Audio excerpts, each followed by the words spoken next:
next speaker. So I'd like to welcome Breanne Stewart to the virtual stage for her presentation on conducting a virtual clinical trial during a pandemic.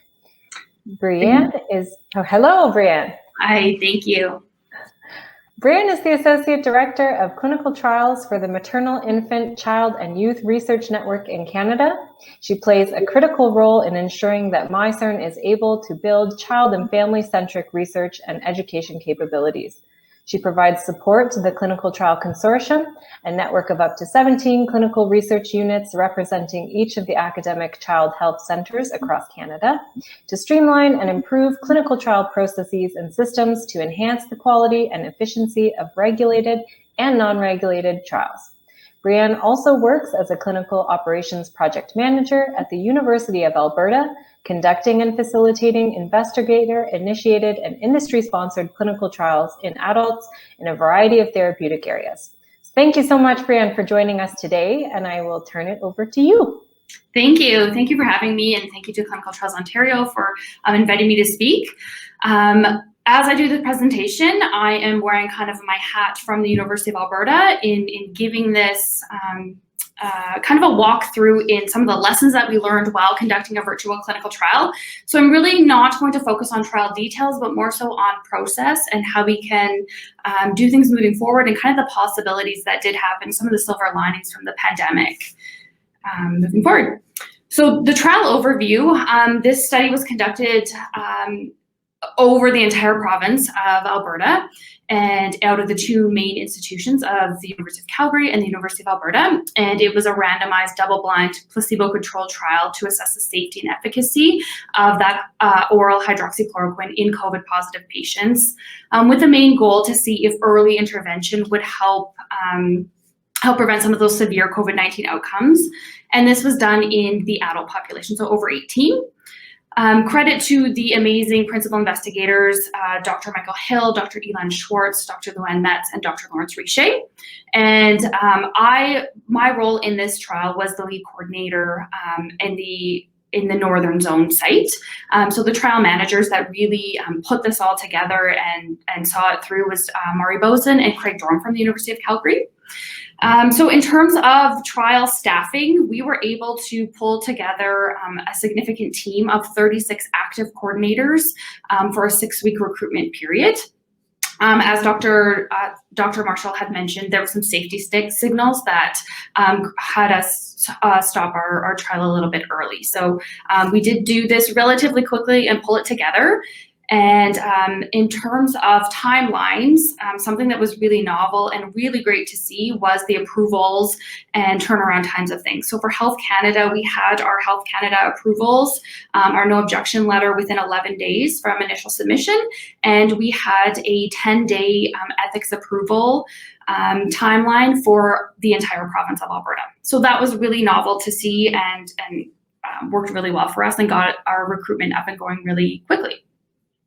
In terms of study design, just you could kind of see how this virtual trial was conducted. We did everything, all the study coordinators worked from their homes. We never met in person as we started this rollout right at the beginning of the lockdown phase. So that was in March of last year, almost exactly a year ago now. So in terms of study design, we had to screen and enroll patients virtually. We had 5 days of study medication that was delivered to the patient's homes via courier.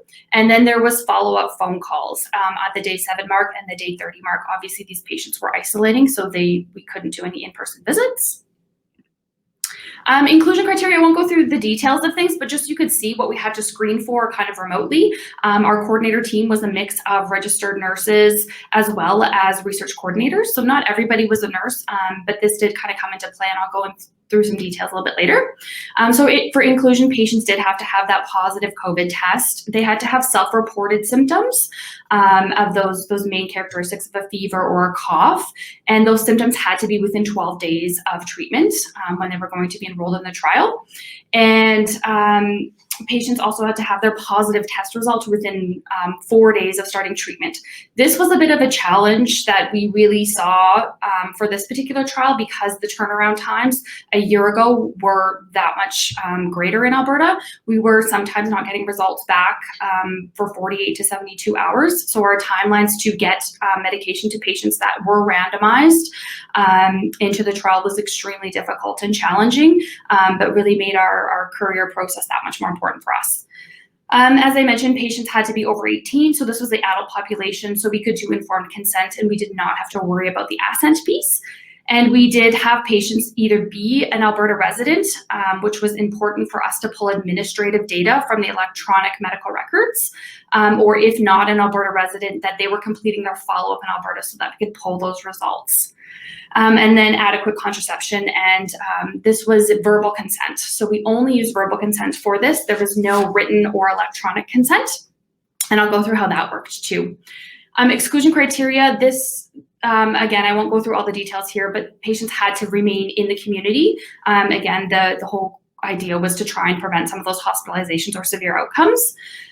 Patients could not be on any contraindication to hydroxychloroquine. And so there was a significant list of medications, as well as ECG scores that we had to look at before we actually enrolled these patients into the trial.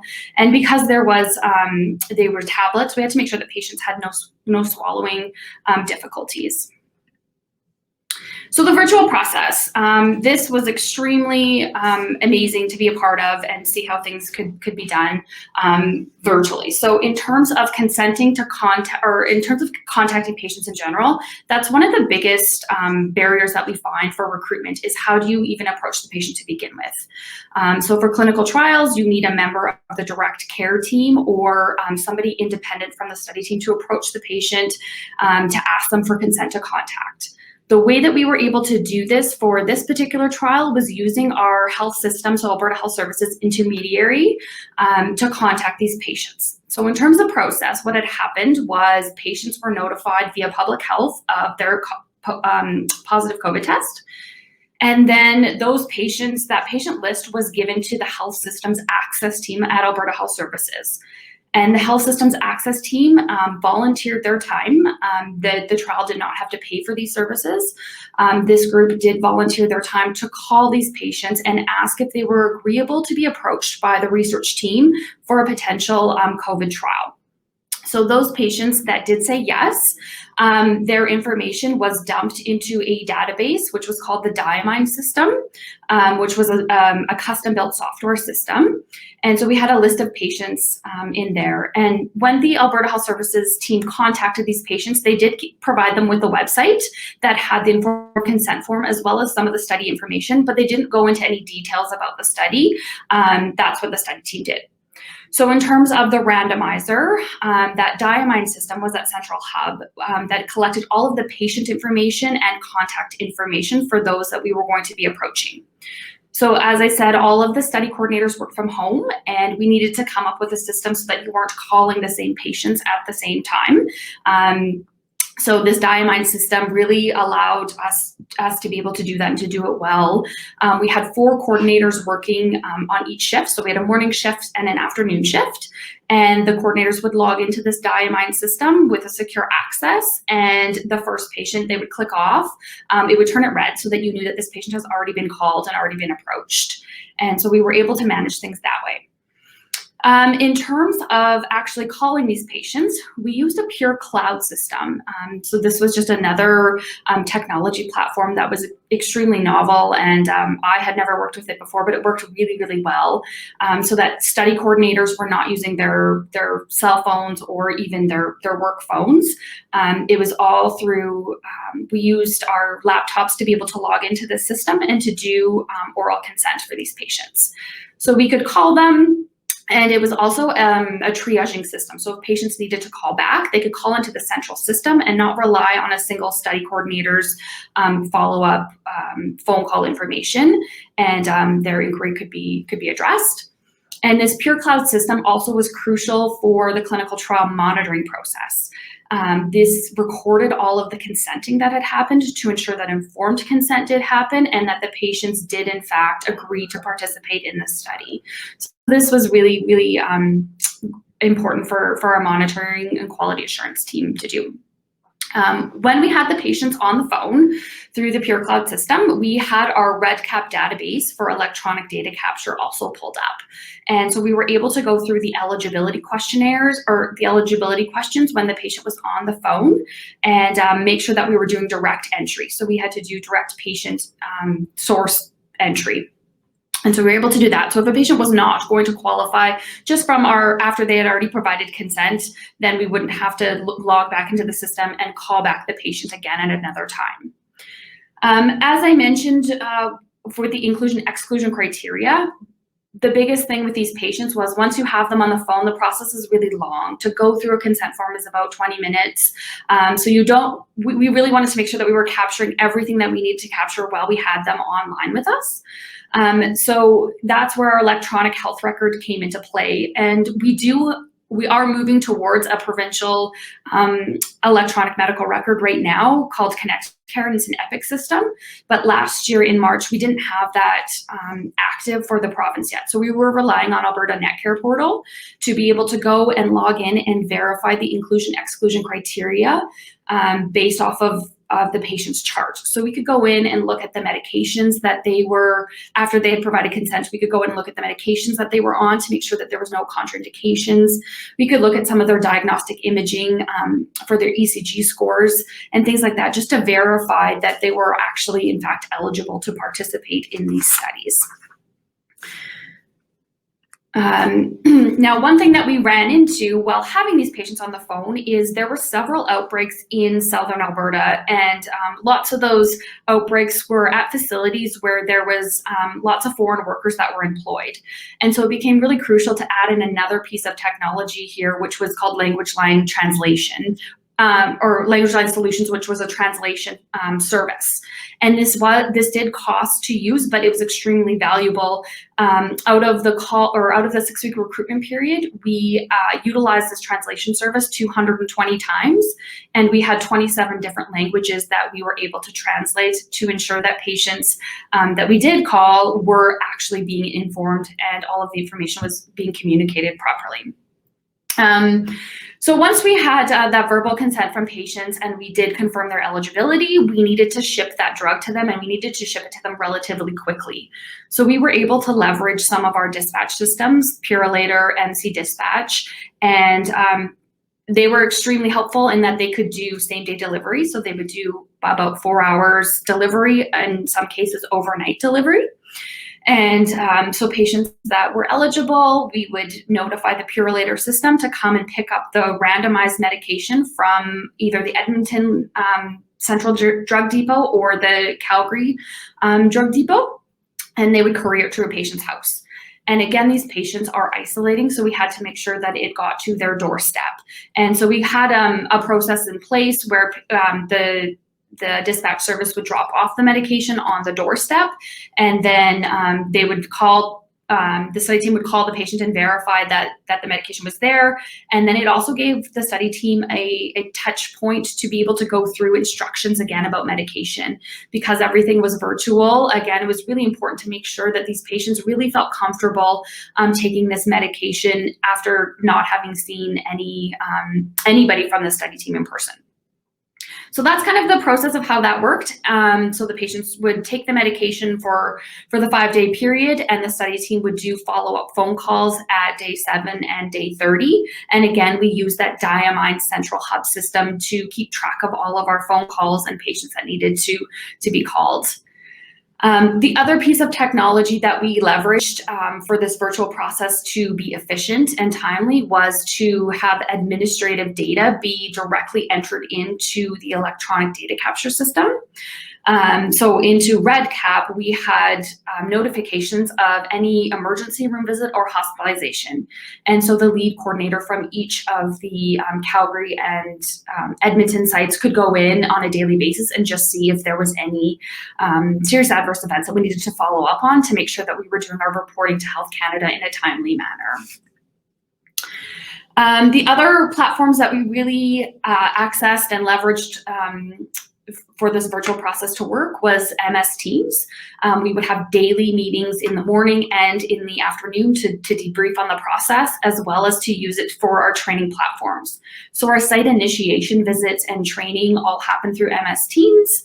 And then our electronic signatures, we really capitalized on the DocuSign technology platforms so that we could have our delegation logs signed, we could have our submission or our amendments to Health Canada be virtually signed through this DocuSign. And then in terms of staff scheduling, because we had 36 coordinators and we had 2 on-call physicians at any given time, 7 days a week, we use Google Sheets to kind of keep track of things and have the physicians' phone numbers all ready for the study teams to be able to call if we needed to. So lessons learned. That was a quick overview of the entire trial, but there were so many lessons that we learned from this experience.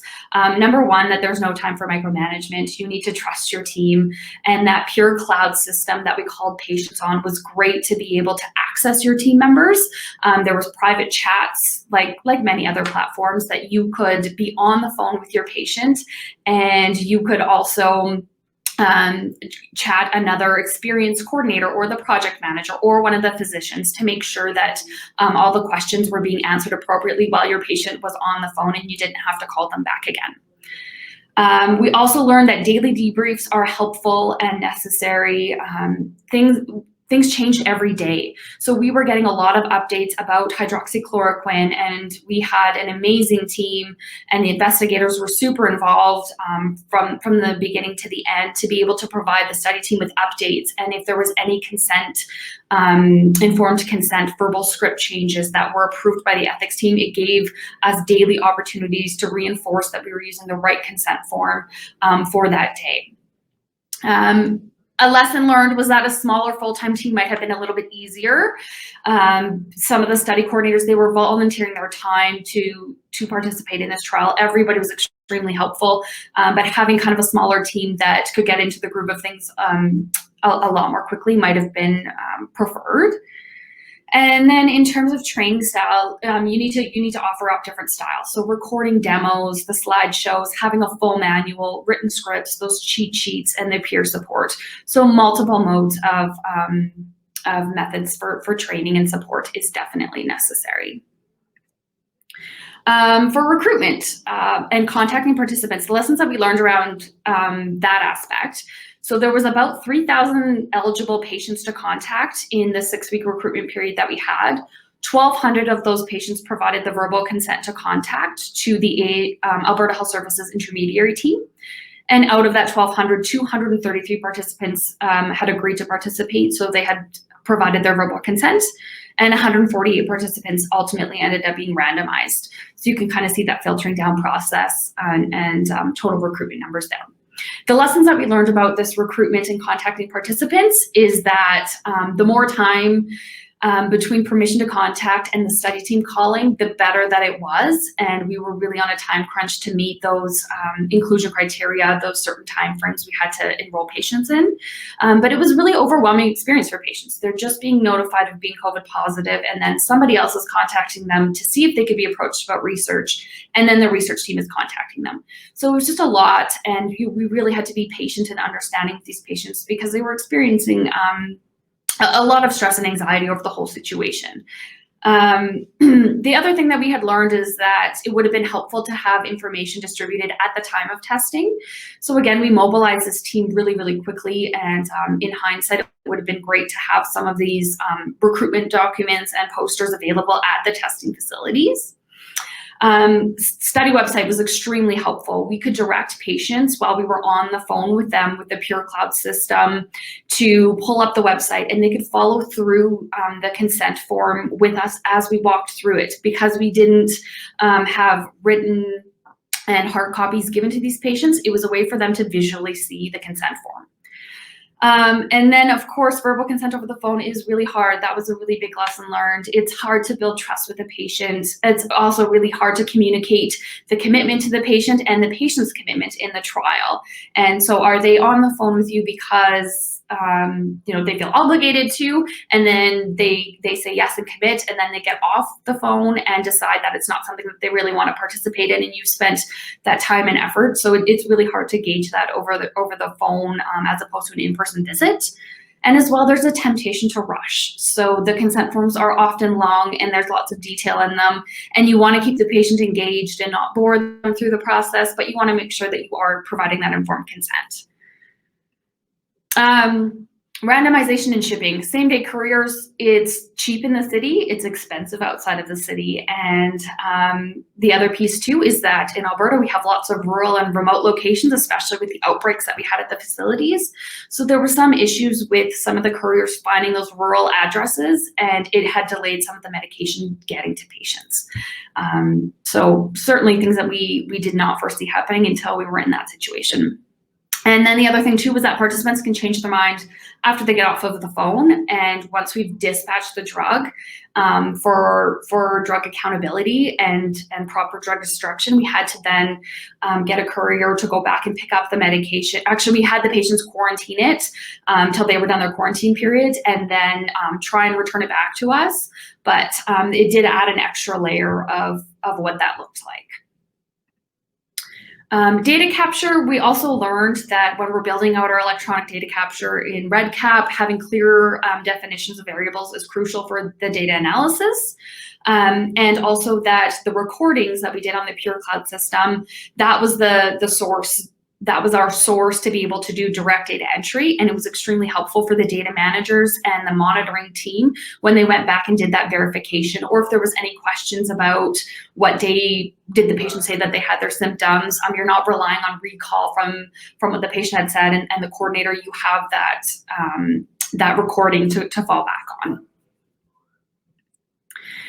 General conduct of the study, ensure that your internet connection is really, really strong. I know that some of the coordinators experienced some difficulties there.